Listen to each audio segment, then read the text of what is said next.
keeping the Powder Puff Hawks goalless. Let's start with you this week, Jacinta. I felt like this was more than a win on Friday night, and it felt like we wanted to make a statement and really put a dagger in the Hawks' hearts. Did you feel the same?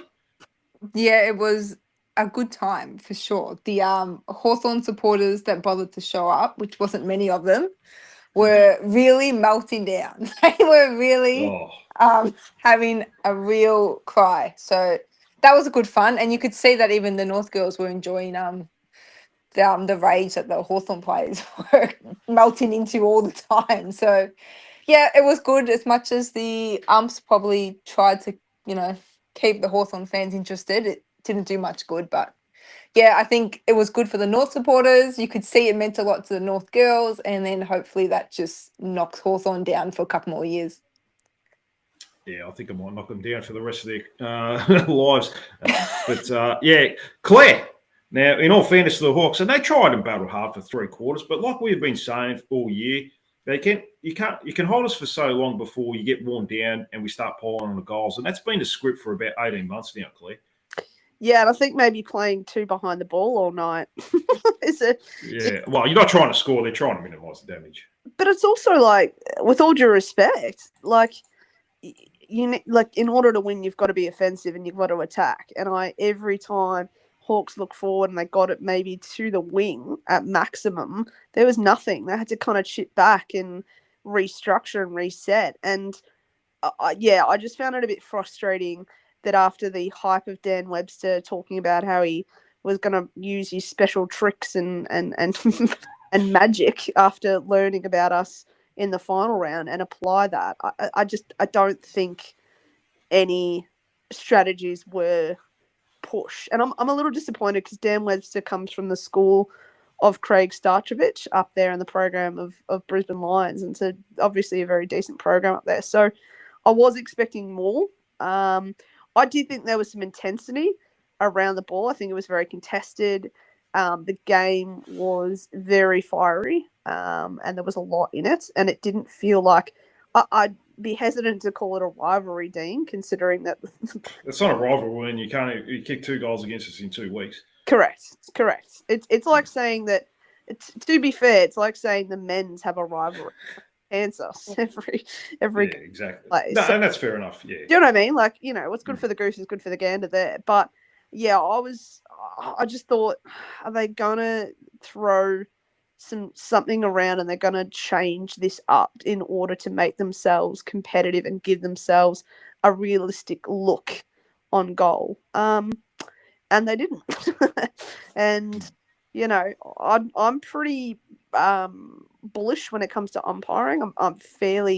I don't like to say a lot about it because at the end of the day, I think it is one of the hardest jobs to officiate. But at this point, I mean, that was a schmozzle from my point of view. I think there were so many non-calls, and then I just think there were so many badly officiated parts of the game, which were very obvious to me and to the crowd that they were trying to keep Hawthorn close and within the contest. So that was a little frustrating, but Hawks played as well as their banner.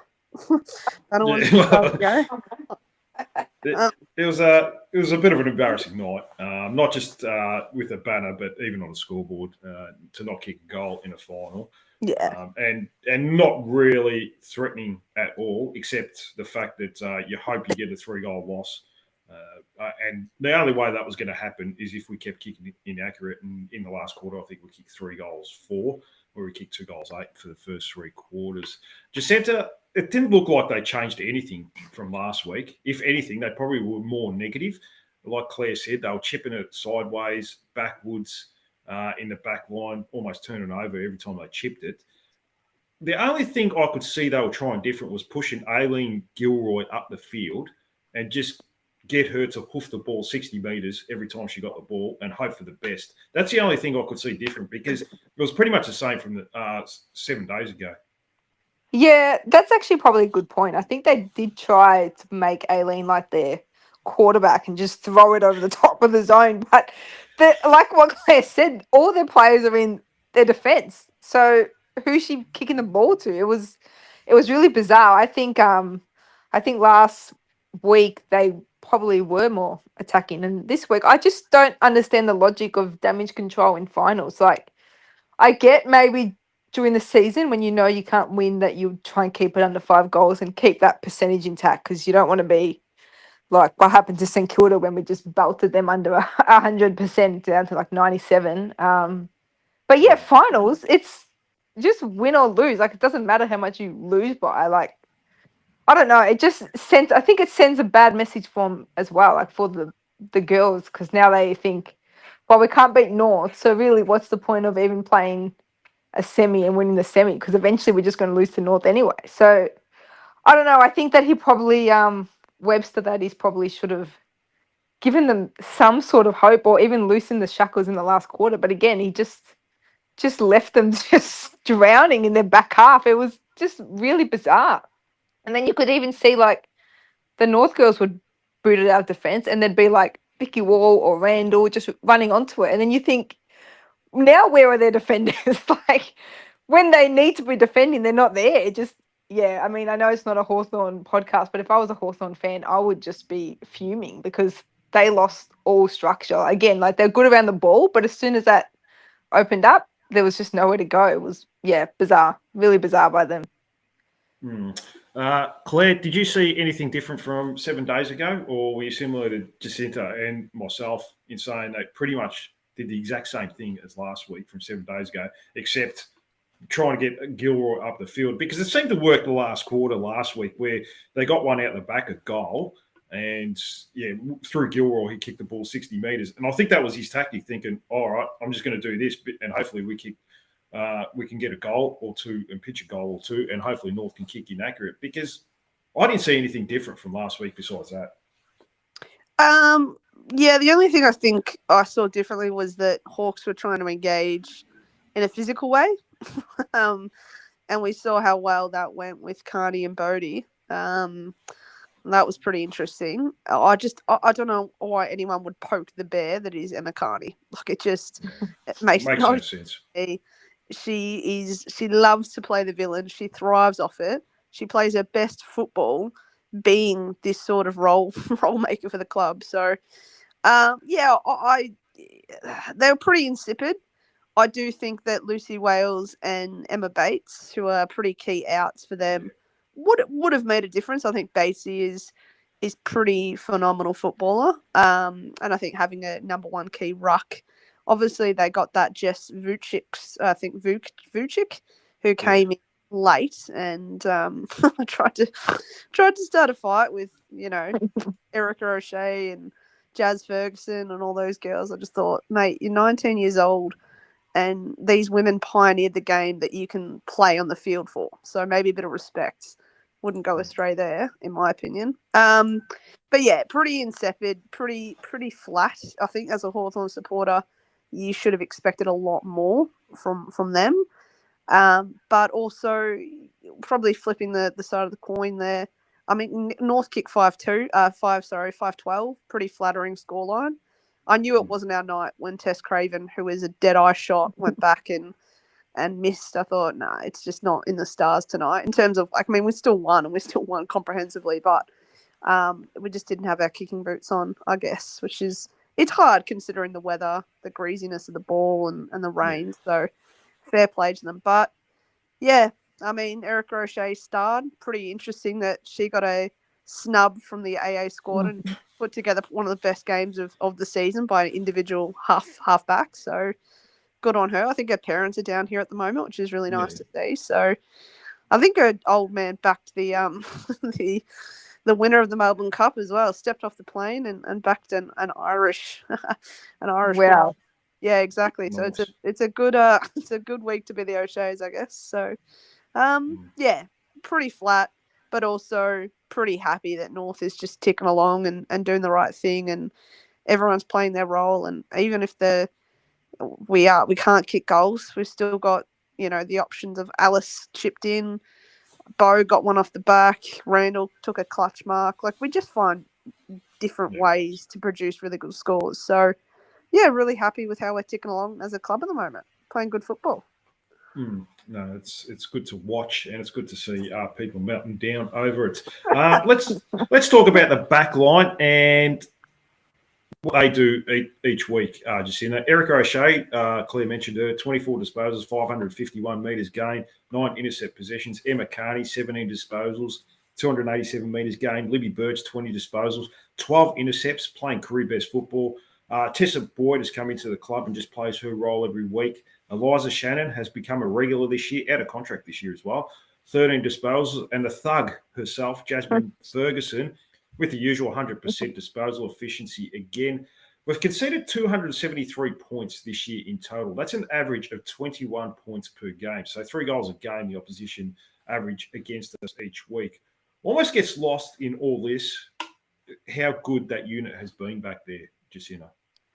Yeah, I think between Libby Birch and Carney, I think they kind of get all the, I don't even know what it is, the spotlight, I guess. Plaudits, yeah. Yeah, they do. Yeah, I think those two probably stand out a little bit more because they're not, I guess, I don't want to say that they're not role players, but I guess like between Birch, because she does all the intercepting and Carney provides the run, they're probably a little bit more, have some more highlights than your girl Ferguson and, but Ferguson really did smack around a few players on the weekend. So that was a good watch.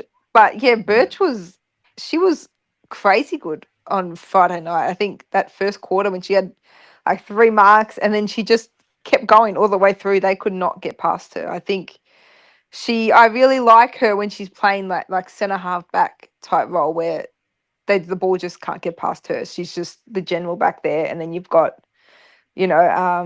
Fergs down a little bit deeper. I think the structure just really works. So yeah, I guess it makes sense why she's made the All-Australian team and a couple of the others have been unlucky and missed out. I think she just stands out. But yeah, no, you're right. That defense is the best in the league. I do think, I think we were talking about this, but I think Shannon does some strange things, but she has held her own. She has held her own for the most part. She has some moments. I think if we were not, like, I think if we were only 20% better than the second best team rather than 100% better, you'd be a little bit worried. But it's mostly when she makes errors, they don't really make much damage. There's no impact, so it's okay. But yeah, otherwise, I think she's had a good year. I love Tessa Boyd's year. I think she's really come on.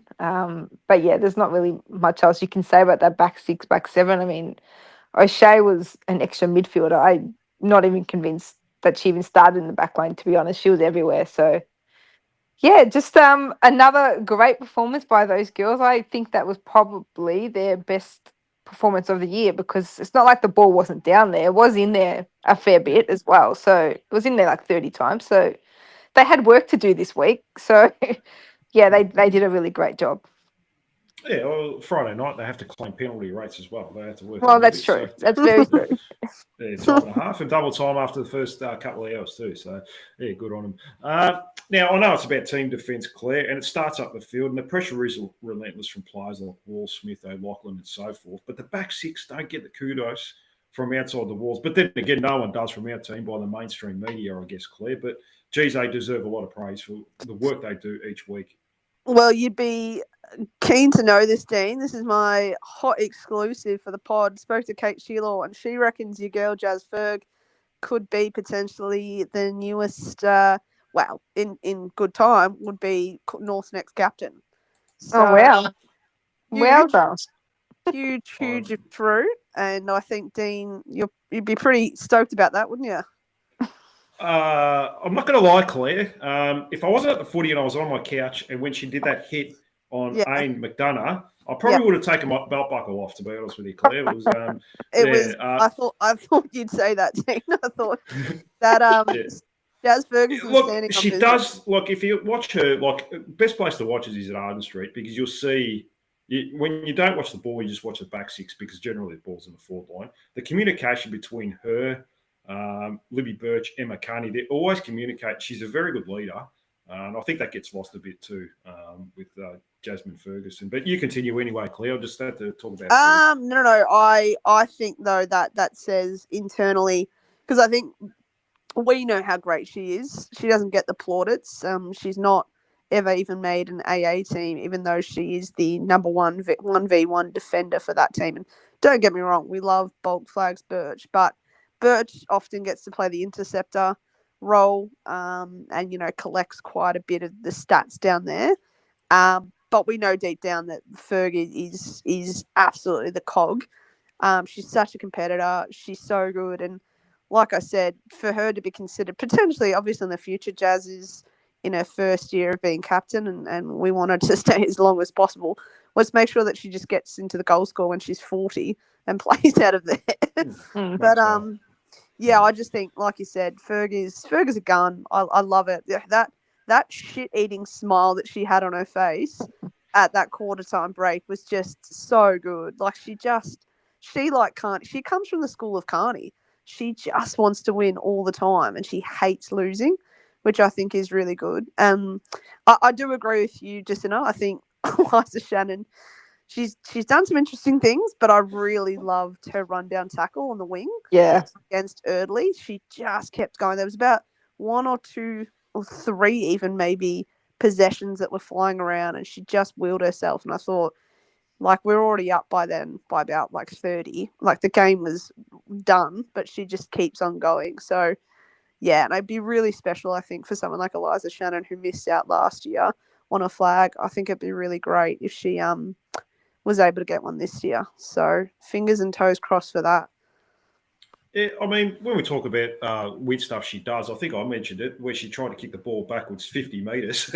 And I remember that game in the prelim where she took a nice intercept mark in the back pocket and decided to go straight across goal, looking at Lulu Puller, who had 3 players around her and managed to have a contest. I don't know if you remember that, Claire. Against Adelaide Crows in the prelim. Yeah. She just does some weird stuff that nine things out of 10 are pretty good. It's just the one thing you just think, what the hell were you thinking there? But nothing wrong with having that. But yeah, like you said, she's a very good player. Did a really good chase down tackle. Took a nice intercept mark against McDonough that wasn't paid, obviously. But yeah, she does a lot of good things. So yeah, in full credit to her. She's been a staple of defence. I mean, it would be interesting. She is out of contract at the year. Whether any clubs would go for her, I'm not too sure. I think she's the type that are pretty happy to stay another year or two and just sign a 1-year contract and cement a spot in the team, because I think it was Hawthorn that let her go originally because she played, I think, 10 or 11 games there, didn't she? Yeah. I think nothing. No, did she play in the VFL or? No, she played a few games for the senior team, but was a fringe player in their first year. Oh, okay. Yeah, I might have only. I don't think it was actually 10 or 11. It might have only been 5 or 6. We did a trade for her, so yeah, we must have seen something. Yeah, that's a good pickup. Yeah, she wasn't even playing. Yeah, and sort of now she's. Well, if Bresnahan's in the team. And maybe Sarah Wright, look, she probably doesn't get a game, but it's not through her. It's more just who's available sometimes. So, yeah. But we'll move forward. Now, I know it wasn't probably the best Jasmine Garner game I've seen on the weekend. Such is her lofty standards. But this is what makes her a great player. 12 intercept possessions, just the same as Libby Birch. That also gets lost is her defensive side, Jacinta. She works hard to get back to help the defensive side of her game and the defensive side of the team. Yeah, I think on Friday night she probably realised that at certain points we probably just needed her to play that defensive side of the stoppage rather than going all out and trying to rove and take it forward. I think she did really well back there, 8, 9 tackles, whatever it was that she ended up laying. 8 tackles. Yeah, and then there was a couple opportunities she had up forward that she probably should have slotted just by her standards. But didn't need to. Just really hasn't had to, I guess, go bananas like she did a few times last year, to be honest with you. Again, just her. I think her and Riddell, the way they find each other is just crazy. By hand, they just always know where the other is, and they're just doing look away handballs to each other. It's so good to watch. But yeah, again, 27 touches is a big day for most players, but for her, it's probably a little bit down, I guess. I guess slippery conditions as well. So she's clean picking it up, and then yeah, maybe just by foot, just a little bit down. What was she at 50% or something like that, Something like that, disposal wise? Yeah, so a little bit down in that department, but I do think she wasn't her attacking self. I think she was kind of on the outside of the contest a little bit more. No, it's still playing a role, that's for sure. Yeah. It's just it's just the standards we have for her. I guess each week, and that's that full credit to her for having those standards. Claire, how have you liked Bella Eddy in the midfield with the injury to Mia King? She kicked that great goal on the last, which we all know she would kick as soon as she got that handball. Looks like it might be a position for her in the future. I really like her in there. Yeah, me too. She played her juniors in the midfield, so it is kind of a natural position for her. But given that it's a midfield of Garner Riddell, Mia King when she's fit, and Tripodi, it's incredibly hard to crack. But yeah, I think she's done an outstanding role in terms of kind of filling in and doing the rotation with Tripodi. I think, like I said back in the podcast, I think we were playing Saints, and we had at some stages we had Hetherington rucking down to Eddie Tripodi and Vicky Wall for some stints of it. And I thought, we're playing the future of our football club in a current match, which is pretty crazy. But yeah, similar to Jacinta, I'm a big Bella Eddy fan. I think she does such clutch goals. Like whenever something you need, maybe a bit of a straw breaker, you need a little bit of like we need bang for buck on the scoreboard. Somehow it always ends up in the arms of Bella Eddy. And somehow she always nails it. Like she's just really good in front of goals. I think like she doesn't get the same plaudits as maybe like as an Alice, because Alice is like a crazy blonde space kind of cadet out there.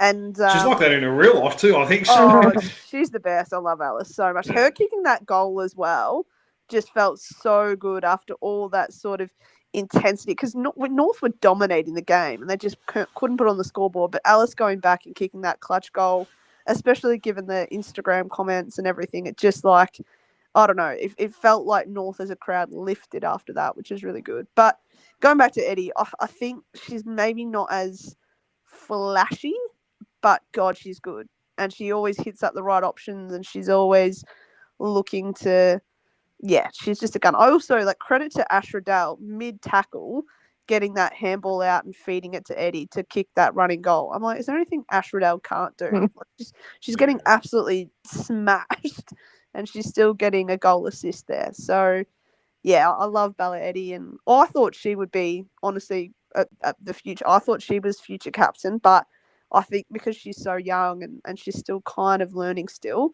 footy smarts wise, maybe she'll be, like maybe in the leadership ranks very soon. But I love Bella Eddy. She's grouse.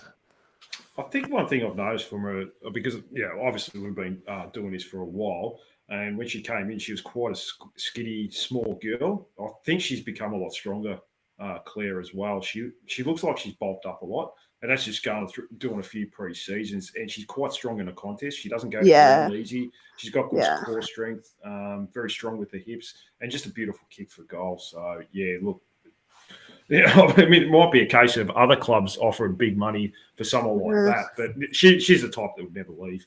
I don't think she loves this football club. And she's a very smart girl off field where, she's got career paths there as well. So, I think she just loves playing with this group of girls. So they can all try, Claire, but I don't think anyone's going to leave anytime soon. So Nah.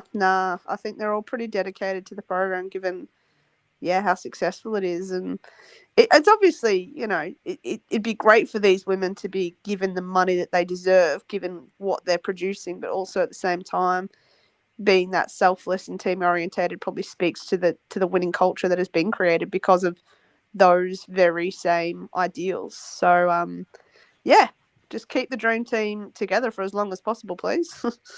Definitely. Jacinta, did you expect Kim Rennie to be the first goal kicker of the game on Friday night?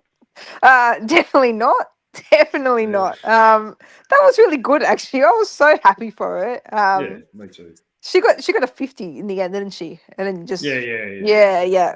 No, it was a nice gift, and she was actually got a really nice like set shot routine. She yeah, it's I don't know if it looks nicer when like ruckman kick the ball or ruckwomen. I don't know. It's just something really nice about it because even like Tristan Sherry just looks nice when he's kicking the ball. But yeah, no, she actually played a really good game as well, and I know Hawthorn a little bit short on the ruck stocks at the moment, as their supporters will remind you. No matter what you're trying to say, they will remind you that they've got injuries. But yeah, no, I think she had a really good game. That goal, I think it also really boosted all the other girls. I don't think any of them expected her to be the first goal scorer. So yeah, again, another big day from her. I think she's had a really, really good year, underrated year, but obviously not underrated internally because I don't think she hasn't missed a game for, is it 2 years? Is she one of the ones that hasn't missed a game? Yeah, I don't know. She hasn't. No. Yeah, no, Yeah. she's in the core. Is it 7 of them? I think it's about 7, to be 7 honest. or 8. Yeah, it might be 8 or 7. Yeah. I can't remember. Yeah. So. Okay, well, that says so much about her because she's in the best team ever and she hasn't missed a game. And we've also got, it's not like we haven't had backup rucks. Like Emma King is right there if we needed. Like if she dropped off a little bit in form, she would be out. But no, she's held her own. Yeah, I was just rapt for her to kick that goal. Now, Jacinta, I'm going to start this trivia question early. Do you know how many goals she had in her career before she kicked the one on Friday night? I think, was that like her third goal? So yeah, it was. That's right. So she had two, wow. didn't she? I just remember I was watching the replay yesterday and they mentioned in the commentary, so that stuck. Yeah. Do you remember the last goal she kicked? Who was against? Oh, was it against us? No, I don't know. I thought it was gonna be I got something no weird, idea. I didn't, like I didn't go that far. I didn't No. go that far into my research. So. I think it was round 7, 2022, if I remember correctly. How do you remember that? Because I have autism. No. No. No, I'm pretty sure the commentators say that. I'm pretty sure. I'm like 90% sure because I didn't Google that, and also the stat could be wrong. But I'm fairly sure when they were commentating, they're like, "Oh, the last time Kim Rennie lined up for goal was this, this, and this." So, yeah, I mean, just you're on the board already. Good on you. Well, you came in with that fun fact, so I think that gets you a point. That's pretty crazy.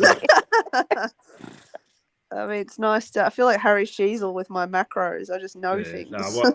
Yeah, jeez. I really thought it was going to be, I don't know, she played a game for the Dogs and kicked it against us or something, but no, okay. We'll take that. Round 7, was it round 7, 2022? Definitely. Wow. Good memory. Okay. Well, yeah, I'm just looking now, and she did kick a goal in 2022, but I don't know which team was against. So, I will go through. This is great podcasting, by the way. I can go through who she kicked the goal against. Actually, I can't. No, I don't have that with me at the moment. I might find that off air later. Now, Claire, how do you like the forward line set up with King, Sheila, Randall, and probably Wall? Are you happy to keep going with the 3 really talls and Wall almost playing up the field a little, or with the possibility of, Sheeran is going to come back, that one of them may miss out? Yeah, I wouldn't not pick any of those girls, as in Randall, Bogue, and King. I think will be the tall rotation. I think what will happen potentially is Sheila might rotate down back for bits of the game, like they did against the Saints. And it wouldn't shock me at all if Sheeran goes into the guts, just because I think she offers a new dimension. And what I mean by that is that she's very quick. She's got a massive tank on her. When she first came to us, she was an AA player, and I think she's a tackling machine.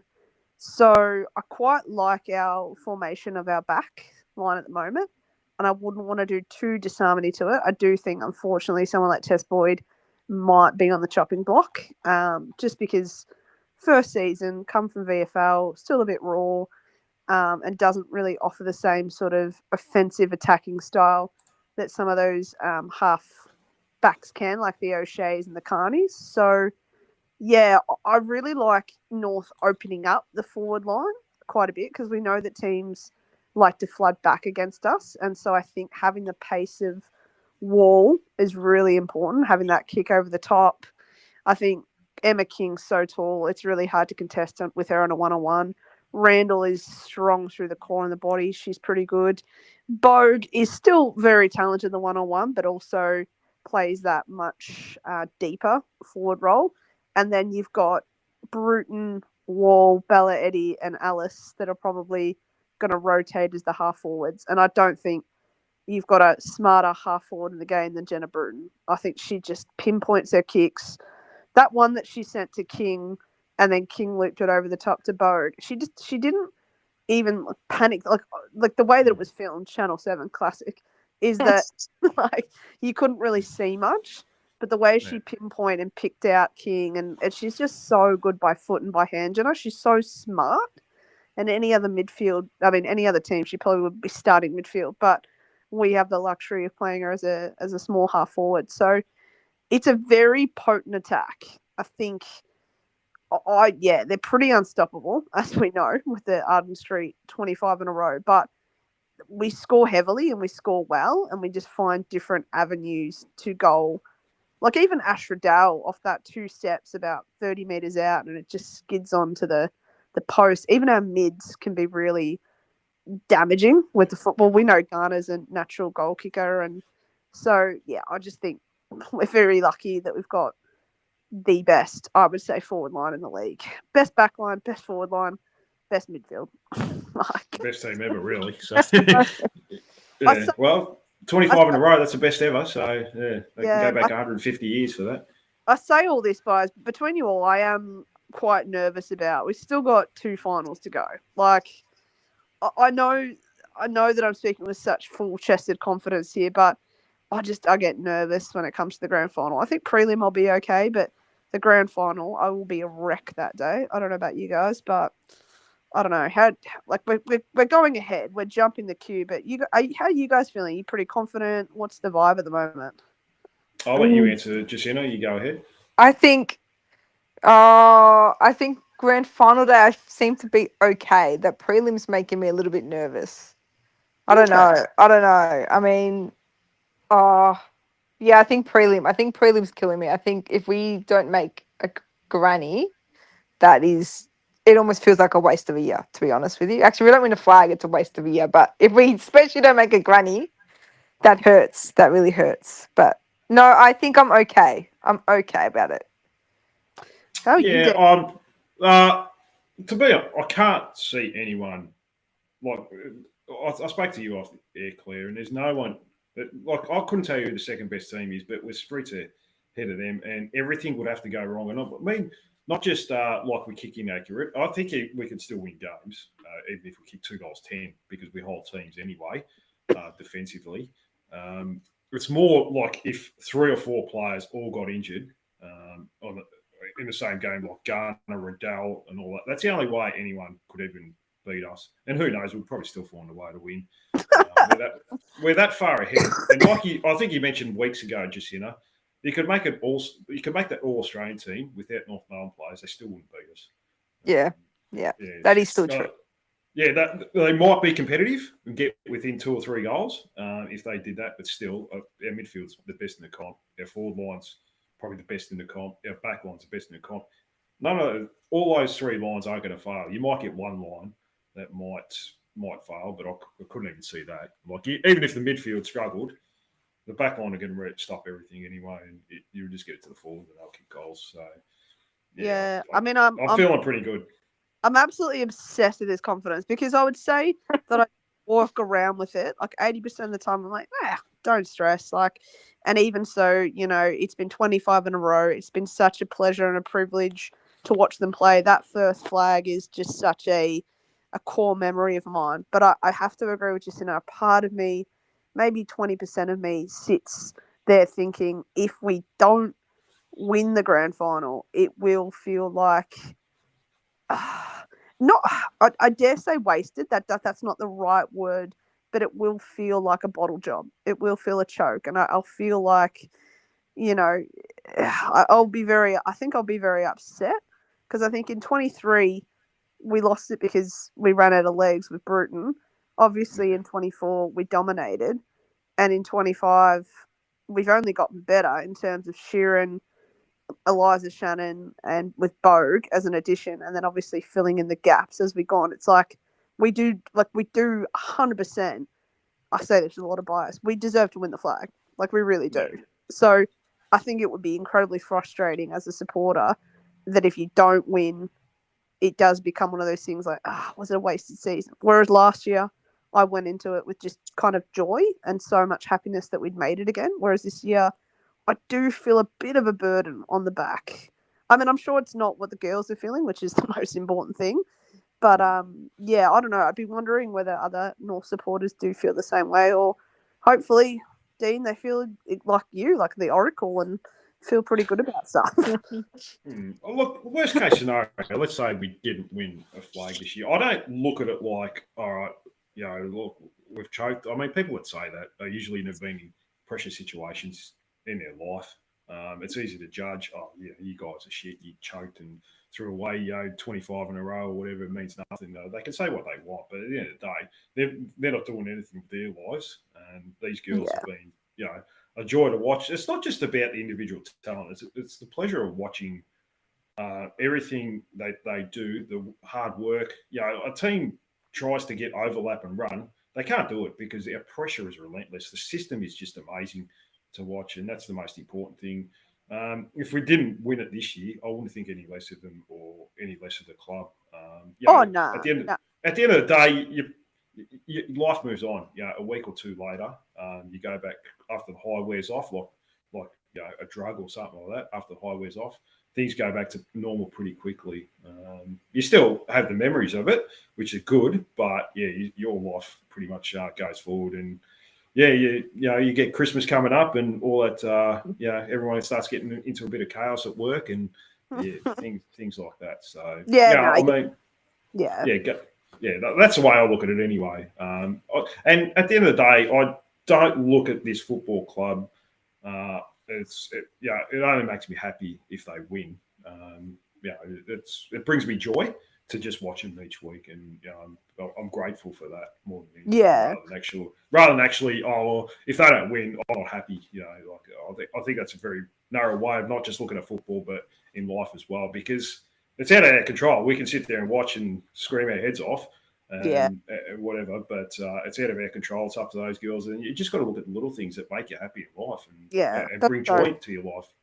So. And it's in the context of everything. I really like that reframing because they have made me, and again, like I said, I was pretty young during the 90s, and obviously we had some stints and bouts of success in the 2000s, and we got as far as that prelim final against West Coast and that Frank the Tank. But in relatively speaking, supporting this football club, I would say these girls have made me the proudest I've ever been to support the football club. They truly, for what they stand for what they've built, and for what they continue to do, I think, I need to reframe it and say, okay, flag would be great, but how they have performed for their club and the people who they are makes me a proud North Melbourne supporter. So thanks, Dean. I appreciate that.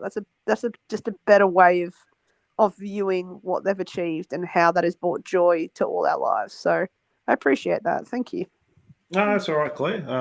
Here to give a bit of wisdom every now and then. Not very often, so don't expect it all the time. So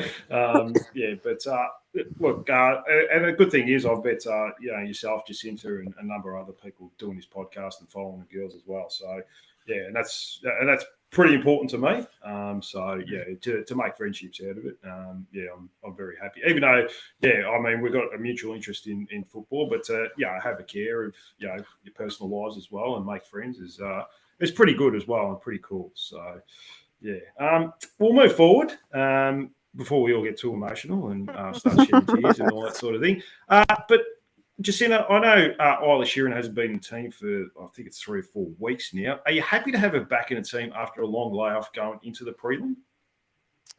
I would prefer her playing her first game in a prelim rather than the grand final. So I guess yes. I mean, she definitely makes us a better team. It's just, it's just that match fitness, I guess, is a little bit of the problem. But yeah, I mean, yeah, I would definitely have her. I think her start to the year is probably it's a little bit underrated, to be honest. She was, I mean, I thought she was going to be a handy pickup, but I didn't think she was going to be that good. So yeah, she gets in. I don't know who she comes in for. That's the next question. Is that the follow-up question you're going to ask me, Dean? Because I think Claire that's a mentioned headache. maybe Tessa Boyd. Yeah. The unlucky one, and she's very unlucky. And look, at the end of the day, she came into the team pretty late. I think it was only a couple of weeks before the season started. She came in and she's played a really good role, but she's probably the only one. Yeah. Yeah, I think you're right. I mean, AGM's usually the one that comes out, but she's already out. So you've got to look elsewhere. Yeah, it probably will be Boyd. That sucks for her, but yeah, she's come a long way and she'll get another crack again next year, I guess. But yeah, if that's the case, yeah, she gets in. I just would not know how to tell anyone that they're out. That's all. Well, that's why they pay the coaches a big Yeah, bucks. exactly. Don't pay me. We're in the cheap seats judging from afar. Claire, what about if Mia King was available? Would you be going in? Like, let's say Sheeran should be available, but Mia King is also, look, my knee's ready to go. It's 100%. I've done the training. Put me in. She said that, or the coach has seen that. That's going to be another tough conversation, isn't it, for someone else? 100%. Because, like I said, I'd take a 70% Mia King over, a lot of girls. But I mean, how are you going to tell Tripodi that she's out? I don't. And to be fair to Tripodi, like, she hasn't missed a beat. She's tough at the contest. She's been good. She's quick on her feet. She feeds out the ball really well. Like, I just, it's the selection headaches that you want to have. But I'm very glad that we have to. These are hypotheticals for us and not genuine chats. But yeah, so PCL at Richmond a couple rounds back now. I think she's got 2 to 3 weeks on the injury list, so she'd be cutting it fine. And I tend to agree with Justina. I think the great thing about Eilish is she'll get in a prelim, ideally fingers and toes, before a grand final. And that's really good. That's good match fitness. I also think with the bye week, with Crocker alluding to the intra-club match that they'll have on the Saturday, I mean, that's going to be one of the highest standards of footy in the league. That's the grand final, honestly. Yeah. I might go watch it. Yeah. Oh, it makes for good. Yeah, I think it would make for, if you're down in Melbourne, I reckon it'd make for good showing. So, yeah, I'd like to see how King and Eilish pull up in those games. But yeah, I guess it's a TBC for Crocker and the Brains Trust. But I saw them at the Lions and the Brisbane and D's game up in the Icon Park today, and they looked pretty happy and pretty chill at the back. So they've got a bit more time up their hands to make those decisions, don't they? Yeah, they've got a week and a half now. We move forward to the prelim, and happy to have the week off, Jacinta, and go against the Demons of Crows. No fears there. No. I think I think Melbourne to me seem a little bit more scary just because we haven't played them and we kind of bashed up Adelaide, so they don't worry me as much. And I also think Adelaide looked extra good today because they played St Kilda, who I don't really rate. So that looked good for them. And I think Melbourne actually played pretty decent against Brisbane today. So, they don't worry me. I mean, not yet, but yeah, ask me again in a couple of weeks and then I might have flipped it over because that does tend to happen. You watch a semi and whoever wins, you kind of think, oh, wow, like they could win this thing and then they tend to lose the prelim. So, I'm feeling okay at the moment, but yeah, again, in a couple of weeks, who knows?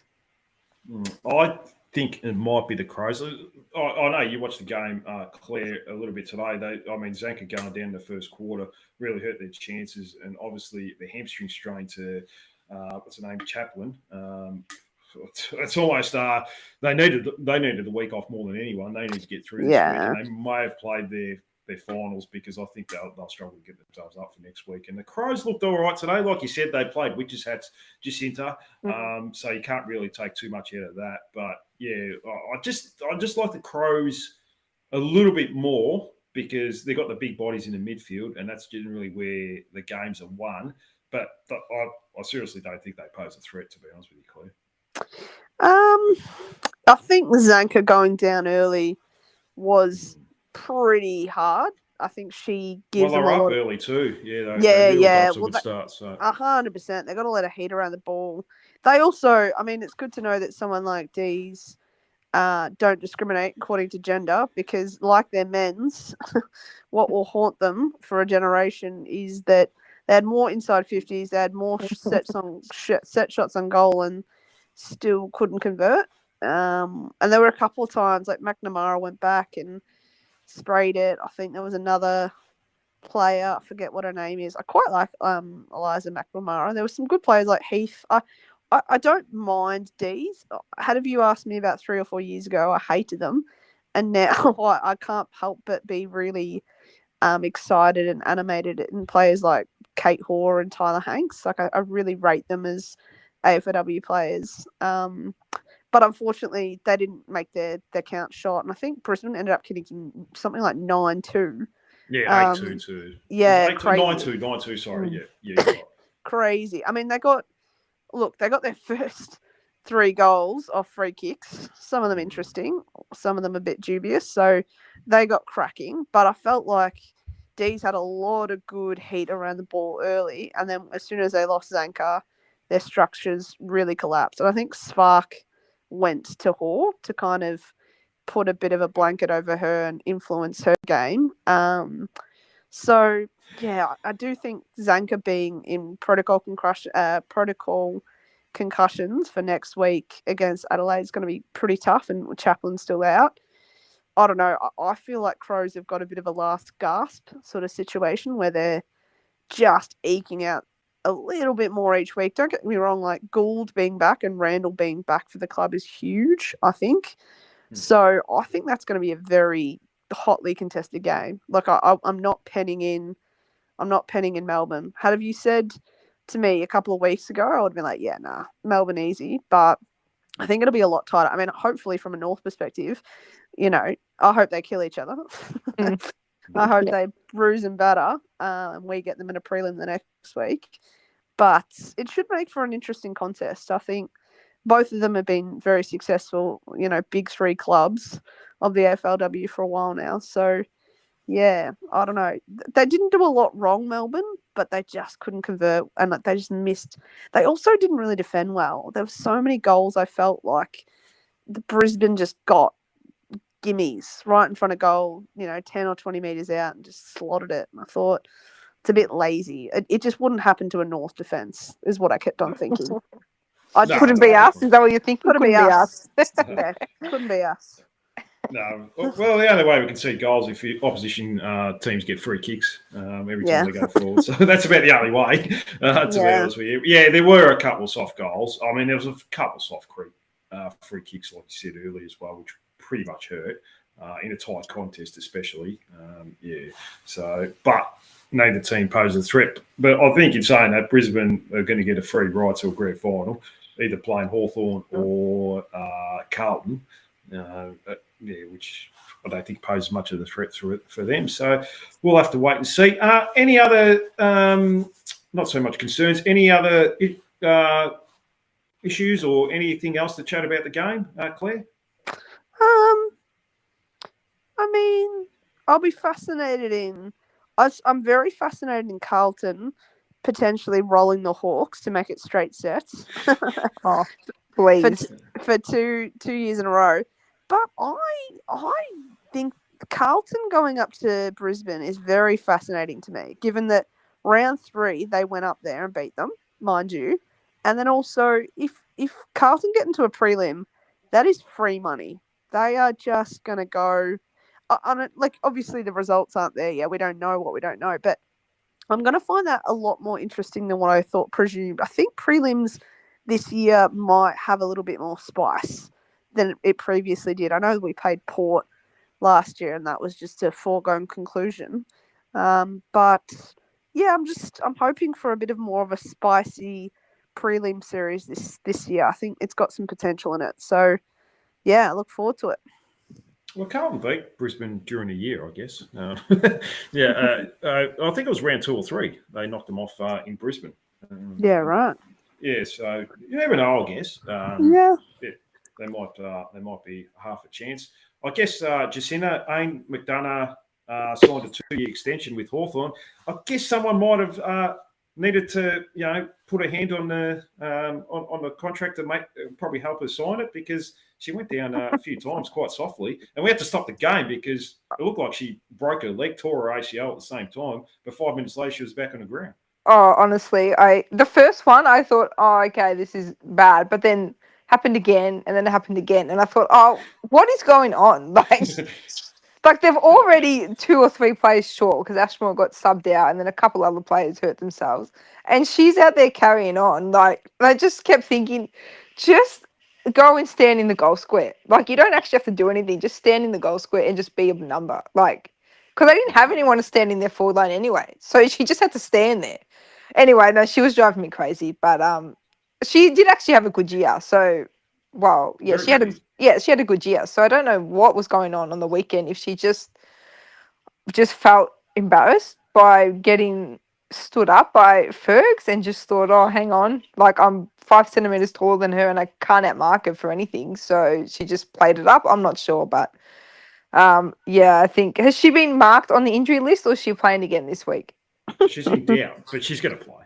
She'll play. Yeah, she'll definitely play and then just limp around anyway. She drove me crazy in the weekend. I don't know. It's going to take me a while to move on from that one, I think. I don't know why. It just enraged me. No, fair enough. Claire, any final words on Hawthorn saying we're going to make a statement? And every time we tackled them, they went down like they were shot. It was a pretty stupid thing to say. We're not backing up actions. And you just start saying words. Yeah, look, I've seen Italian soccer clubs dive it's the worst less. sport to watch in the world because all they do is roll around on the ground. It felt like Hawthorn were doing that.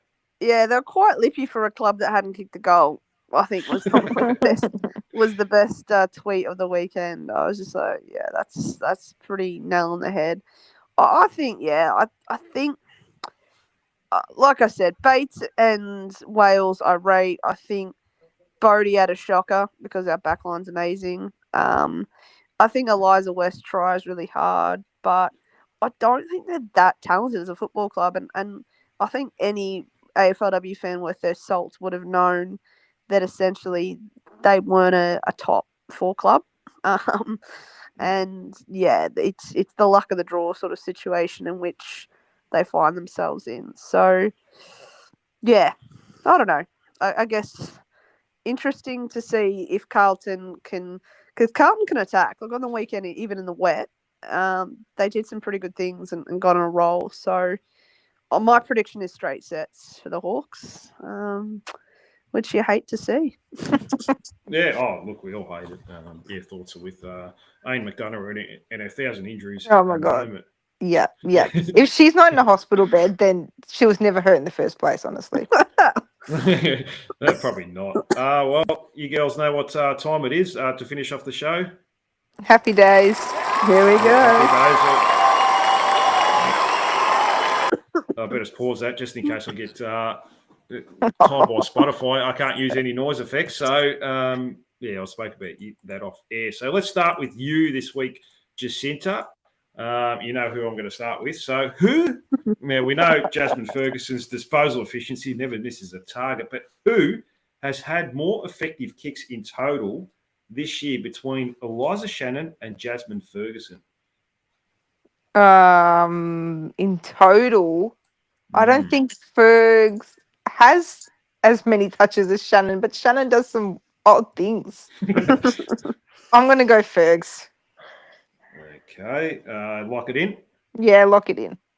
All right. What about you, Claire? Yeah, when in doubt, lock and Fergs. You just Yeah. got to. It's the Dean way to do it. Well, I fooled you this week, both of you girls. You got us. Eliza What? Shannon with 56, Jasmine Oh. Ferguson with 51. So Oh, Okay. Good. I just would have thought because Jazz kicks out a bit, but then also they don't kick a lot of points. They don't kick against us quite a bit. That's so true. why would you go- it never goes down there. Shannon gets a few intercepts, and generally she's like, I know she does some weird stuff, but generally she does hit a target. yeah, she is good. She Yeah. just has the odd brain fade, a little bit Lockie Hansen style. Oh my god, Lockie Hansen, classic. That's a good one. That's a good one for the archives. Yeah, it definitely is. I did think when I did this podcast today that Lockie Hansen would get a mention, but there you go. Oh, there we go. Hey, Lockie. All right, Claire, you'll start Yeah. this one. Who is averaging more effective disposals per game between Erica O'Shea and Emma Carney? Oh, effective. O'Shea. She gets a lot of it, and she does a lot of right things with it. So yeah, I'm gonna go O'Shea for that one, please. Okay, we'll lock that in. Jacinta, what about yourself? I'm going to go Carney, I think, because I can't picture her having too many turnovers. So I'm going Carney. All right. Well, Claire, you're 0 from 2, Claire. Oh, So, not a Emma good start. Carney, 13.2. Erica O'Shea, 12.3. Oh, that's Yeah, tight. right. Jacinta, who has the better shot at goal accuracy percentage between Ruby Tripodi and Bella Eddy? Who has the better? Bella Eddy. I'm going Bella Eddy. Okay, Surely. well, I've never seen her miss in my life. Anyway, No. okay. I'm Okay. gonna go Tripodi. She doesn't miss. I reckon she's kicked. Yeah, that's true. I reckon Tripodi. Come on, surely, Dean. I've got one in the bag here. Surely. you're back, Claire. You're back. I'm back, I'm back. baby. Yeah, Tripodi 50% and Bella Eddy 42.9%. What? So, I know. Yeah. Sure. Seems a bit off. Does that All include? Yeah, okay. Yep, keep going. All right. We're always going to go for a protest here. I was gonna say, but Yes. if it was a snap, then she's at 110%. That's what I was going Yeah, with. it's over 100%. Yeah, that's right. All right. Who has had more? Jacinta, it's your turn, isn't it? So 1-1 between you two. So who has had more shots at goal this year between Jenna Bruton and Tess Craven in Ooh. total? I think Bruton. I don't think she's kicked as many goals, but I think she's had a crack at a few. On Friday night, she had a crack at a couple. Yeah, I'm going to go Bruton. Okay. What about you, Claire? Yeah, I'd say Bruton as well, to be honest. Okay. Well, you're both wrong. This Oh. one. Tess Craven has had Gosh. 14 shots at goal this year, and Jenna Bruton Okay. 12. What's what's her accuracy? 14 shots for what's her? Oh, well, she's probably missed a few, and a few have been short. So Yeah, right, okay. it's not. I think it's like 6 goals, 4 or something like that. She's kicked or something. Okay. So, yeah, and Bruton's kicked a few behinds lately. So Yeah. she started off pretty well. I think she kicked 3 straight there for a period, but yeah, a few behinds are catching up. All right, so you still won all. Claire, Mm-hmm. is it your turn? Yeah, it is. All right. Yeah. It's my turn. Yeah. Who has laid more tackles inside forward 50 this year in total between Elise O'Loughlin and Blahim Bogue? Or do you know your what? girl here? Yeah, love my girl. But here's the thing. She does. God, she's done inside 50 because she did a great tackle the other week, but it was outside the 50, whereas Bogue normally sits a lot deeper. I'm going to go Bogue just because she doesn't. If she leaves the forward 50, she's coming back. Yeah, Bogue. Sorry, that's a very long way of saying it. Long-winded answer. The math is mathing, and I'm just going to lock in Bogue after all that. That sounds good. Jacinta, what do you think? I'm going to go O'Loughlin just because I think Bogue tends to wait for the ball to spill back out. I'm going to go O'Loughlin. Well, Lachlan Cool. missed a couple of weeks, just to let you know, Jacinta. So, Oh, yeah, that's true. are you No. are you happy to lock it in? Yeah, I Or am. he might I be am. playing ya. He's playing Yeah, ya, I reckon. I'm locking it in. Yeah. All right. Well, you're right, Jacinta. You didn't get 4 for it. O'Loughlin with 15 and Bogue with 14, Oh, Yeah, is- right. which is All pretty right. good. Yeah, that's Yeah. That's decent. great. All right. So I think, Jacinta, you're up 2-1 with the last question. Yeah. Oh, cool. It's a soccer score at the moment. Who has had more disposals in total this year between Kate Shearlaw and Vicky Wall? Oh, in total, Wall's missed a couple. Shearlaw just went Um, through rest as well. Yeah, that is true. No, I'm going to Yeah, go but Sheila. I am. yes. I'm going Sheila too. Oh, you're She's- both locking in Shearlaw. Yeah, well, Yeah. I don't want to. I'm going to finish on less points than Hawks did on the weekend, which is embarrassing. But Well, you got one right. That's one goal. exactly. Oh, goal. Yeah, I'll So take it then. it's That's a double goal. their score, All right. Claire. I'm already up. I'm kicking with the wind.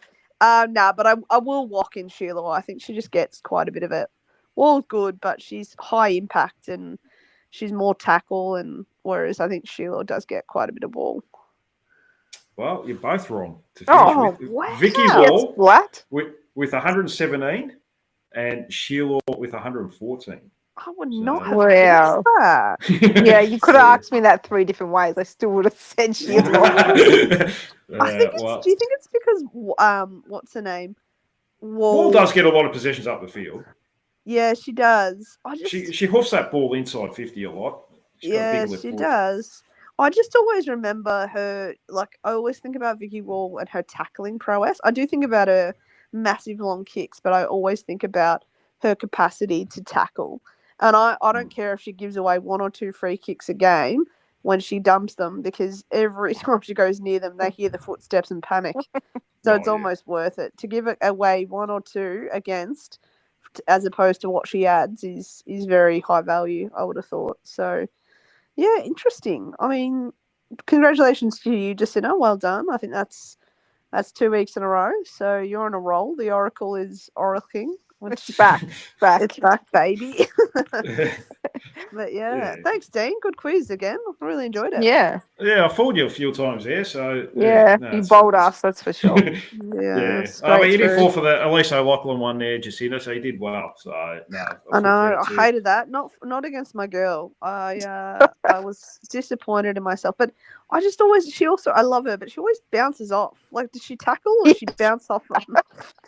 You know, It she's always depends sort how of- nice the champion data tracker is. Yeah, Some that's people true, will pay actually. it, some people will not. So That's so true. Actually, I didn't think about that. Yeah. But yeah, she loves it, Alice. She loves going for it. So she'll be handy. She kicked 3 in the grand final last year. So Yeah, was it 2 or 3? Huge. 3, yeah, it was 3. I Yeah. think she kicked 3 because she kicked 2 and then those big snaps, and then she also had that one where she got dumped on the goal line and went back and kicked it. And I think that's when a lot of people were like, "Oh yeah, we've won here." So Well, none of the Talls kicked the goal on that granny. Yeah, was, yeah, it was the small. It was Tess Craven obviously started it, yeah. and then actually Vicky that's a- Wall kicked 1 in the last. Yep. We only kicked 5 couple, goals. Yeah. Yeah. We only kicked Yeah. 5, did we? 5-9 to 1 goal 3. Yeah, so Alice 3, Tess 1, and then Vicky 1. That's crazy to think that none of our. That's a great trivia question. That the fact that Sheila Randall didn't kick a goal. I mean, Emma in King. our Emma King did not kick a goal in our AFLW grand final. I mean, to me, that stat just says if none of our tools were able to convert in this that grand final, what are they going to do in this grand final? Like they can't keep us all back, can they? Like you can't stop all 3 from scoring, which is crazy. So that's a confidence booster if I've ever heard one. Well, good to hear you have a bit of confidence here, Claire. Yeah, I know. Like Yeah. I said, 80% of me, and not closer to 90 now, because I think the reframing is correct. There's this gut wrenching feeling like, oh, what if we choked at the last minute? But you're right. It's been such a pleasure to be on this journey with them and watch such good football and watch them single-handedly lift the standards of the league. So I'm proud of what they achieve, irrespective of how far they get this season. It's been pretty amazing following the Roos, and yeah, they've brought a lot of pride back to the club. So good on them. A lot of joy, that's for sure. I don't think it's going to end anytime soon, probably for not at least the next couple of years. But anyways, any final messages out there, Jacinta? None, but I am a bit flat that this will be the first week in like 12 that we don't get to watch Bo kick a goal. So that's quite depressing. But we do get to watch the other teams bash up on each other, so that's good value anyway. No, definitely. Claire, any final thoughts? Yeah, I mean, silver lining, like Jacinta said. Let's watch some good football on the weekend. And by what I mean by good football, I mean North's intra. That's on Saturday at Street.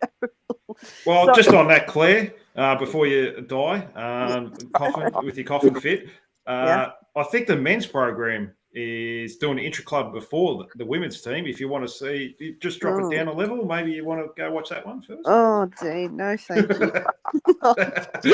Right. Someone even said, I don't know about you, like this wild card thing that they've bought in because Oh, yeah, they brought that in. Yeah. They're the most insecure league in the world, the AFL. They're so fragile. It's like, mate, come on, just let people enjoy the cricket. Like, you just know that Boxing Day Eve they're going to drop their fixture. You just know it. It's just in the stars already. But yeah, this wildcard league, I understand from the premise of like, oh, there won't be dead rubbers and it'll be more interesting. But I'm like, sorry, I don't think rewarding mediocrity is a good idea to make more money. I see no value in it. And that's all it is. It's a money thing, yeah. 100%. It's a massive money grab, and it's just greedy. And I think there's so many changes that they just keep on trying to like tinker with, and it's really fucking it up just quietly. I don't know. How do you guys feel about it? Are you over it? Like, I'm over it. I'm completely over it. It just feels gimmicky, the whole thing now. I don't know. It's just annoying. You might as well just follow American sports, because whatever happens there, we're going to bring it in here. I know. If you're going to put in a wild card, or we're going to put in a dickhead rule or something like that in American football or whatever it is, they're going to bring it here. And like you said, it's all about the money, Claire. It's going to net them an extra $10 million in their already greedy pockets. Yeah, even like, don't get me wrong, there is a rhyme and reason for, I think, the lasso rule in women's, and I think it is put more speed on the game, and to not have it so stoppage and scrum like. And I'll be the first to admit that is the thing that the league needs, given how women play differently to men. But the fact that they've introduced it into the men, what the fuck? Like, can't we just have stoppages and clearance work? Can't we have like the idea that we need to put so much speed on the game and make it, a goal fest to make it interesting? Whereas some of the best games I have watched have been low and tight and exciting. Like, it's just, do you know what your fans want? And if you do, why aren't you listening to them? So, yeah, I hate it here. Supporting AFL, it's not for the faint-hearted, is it? Like, between the W League and the men's, it's not. Yeah, it's not for me. If that mid-season trade period happens, I really will pull my hair out. I just think that is going to be so bad for the bottom clubs. That's all. Yeah, which will be us. So we would just lose everyone. It's just just 100%. another reason for the top teams to top up. Yeah, it'll be mid-season.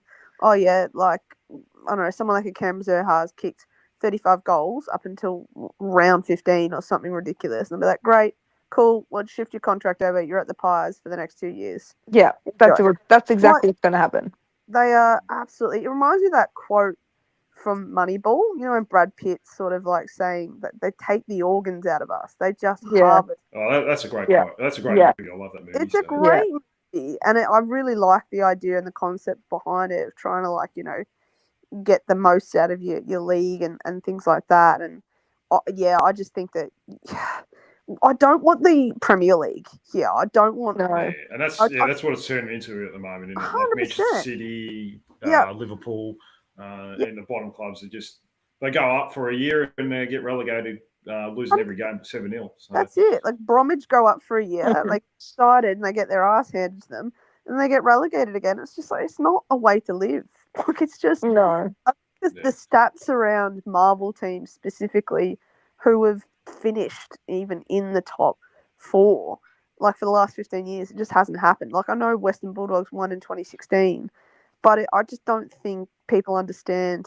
And I know there'll be, people listening on here probably, probably not, but maybe, what Eagles supporters and like do a lot of travel. But North get disadvantaged by playing at Marvel, and then they get disadvantaged by having to sell home games, and then they get disadvantaged by the tax that is being a small club. So it's just like, what are we doing here, guys? Like, what are we? Yeah. Like, it's just, and I understand that in the women's, obviously, we are on the opposite spectrum of this, and either Sheeran and Libby Birch want to come to us. But, it's really hard to follow the AFL men's competition with how much they're just trying to ruin their own game. And I honestly hope there's a drop-off. Like, I really do. I don't think there will be, but I really hope that there is a massive drop-off of maybe people that don't go to games anymore or don't put their eyeballs on it as a direct result from some of these bullshit changes. Because it's nauseating. So, I don't know. It's the first time in my life that I've been like, do I roll over my North membership? And not, I'm a pretty devout supporter, but it's like I live regionally now. I can't get to many games, and the league's cooked. Like, do I really want to go watch? Like, Yeah, no, I'm with you. I think if they didn't try and sell us that they're trying to make, this equalisation a thing, I think I'd be okay. But they're trying to say a team's going to win a flag every 17, 18 years. It's not going to happen. Nah. So don't sell it to me like that. Then I think I'm all right. Yeah, and like, when they're on the precipice, and like, again, well done for Brisbane for building their culture, but it's also like they got Draper and Oscar Allen, like, after winning a flag and potentially three-peating. Like, what the fuck are we doing here, guys? Like, and that wouldn't have happened, without free agency, that shit wouldn't have happened. No, it's the free agency has absolutely cut off the legs of these clubs, and I kind of get what St Kilda's doing. Like, don't get me wrong, I think they're crazy, but I'm also like, well, if you're going to do it, go out hard and that's make it, a statement. You might as well take the risk because you're not going anywhere anyway. So so you may as well roll the dice and say, okay, let's load up and let's give ourselves 2 or 3 years to have a real dip, and then we'll figure it out later. Like, I prefer it than going through the draft, because the draft at the moment has not been advantageous to seeing the rise. It's too compromised. Yeah, it's way too compromised. It's just academy players coming out of their asses, mixed with father and sons, mixed with pick swaps. It's just, I think the thing about AFL at the moment is there's no cleanliness to it. It's not raw and pure like it used to be. There's just so much, like you said, Dean, so many gimmicks around it, so much bullshit, so much Americanization of a sport that we just love to watch. And now it's like, I don't know the game anymore. Like, I don't know what this version is, and I'm not interested in this version of it. So, I mean, I probably will roll over my membership, but, I'd hate to lose the consecutive years, to be honest. Yeah, that's what's keeping me in there, because I didn't want to renew this year, but then I was like, the years, I got to keep the years. Yeah, but it's frustrating. So, yeah. Anyway, sorry, we went on a tangent, mostly me, and I just hope that North supporters out there are listening to this know that your frustrations of the decision making is shared by many of us, and don't know what to say. They don't listen to supporters anyway. They say they do, but they don't listen to what people think. And the backlash from this, you can sort of go on X and you can see people complain about it. They won't care because, like I said, it's a business for them, even though it's supposed to be non-profit. They still get money in their pockets for an extra 2 games. So that's the way they're looking at it, and that's the only way they're looking at it. You shouldn't be rewarding a 10th place team with a possible finals appearance. It doesn't make any sense. Like Sydney would have been playing the finals this year and who finished 10th with a percentage of 90 or something like that. So, and like you mentioned earlier, Jacinda, they bring in a mid-season trade period. I don't really want Brady Rawlings to work another week. Oh, no. The less he works, the better. So please. He doesn't even want to work that week. He'll go home early, so like the trade period. Exactly. I'm going home. It's 4:00 in the afternoon, and I don't get paid overtime. I'm just getting out home. See the wife. Please, they can't do that to us. If we've suffered so much, please just leave us. Just leave us. Leave us alone. Yeah. Oh, we'll wait and see. Anyways, girls, it's been a pleasure. Jacinta, thanks so much for coming on. I'll chat to you next week. Thanks for having me, Dean. Go Roos. Claire, thanks so much for coming on. Always a pleasure to get your thoughts. Hopefully you can sort that cough out in the next week. Oh mate, I'm meds up to the eyeball, so hopefully, this time next week I will not be managed. I will be raring to go, starting full forward at North's intra.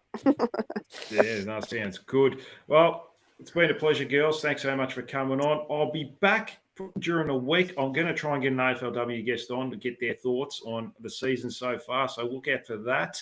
But that's it from me. Don't forget to like, subscribe, leave a comment, do all that fun stuff to help the show grow.